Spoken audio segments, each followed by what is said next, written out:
ஒரு ஈஸியான ஒரு ரெசிபி. இது வந்து எப்படி செய்கிறதுன்னு பார்க்கலாம் நம்ம. இட்லி உப்புமா.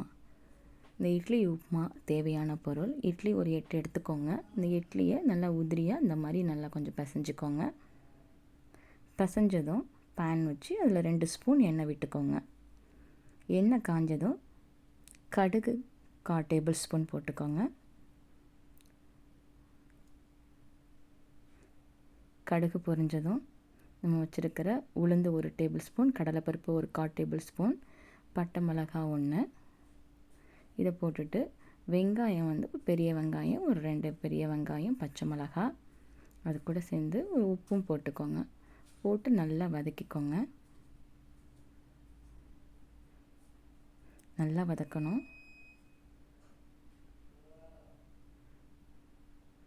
இப்படி நல்லா வதங்கினதும் நம்ம வச்சுருக்கிற இட்லி அதை வந்து அதில் போட்டு நல்லா வதக்குங்க. நல்லா கிளறி விடுங்க. கிளறி விட்டதும் ஒரு 1/4 டேபிள் ஸ்பூன் பெருங்காயத்தூள் அதை போட்டுட்டு மல்லி இலையை லைட்டாக தூவி விட்டுக்கோங்க. நல்லா தூவி விட்டதும் அதை ஒரு பரட்டுங்க.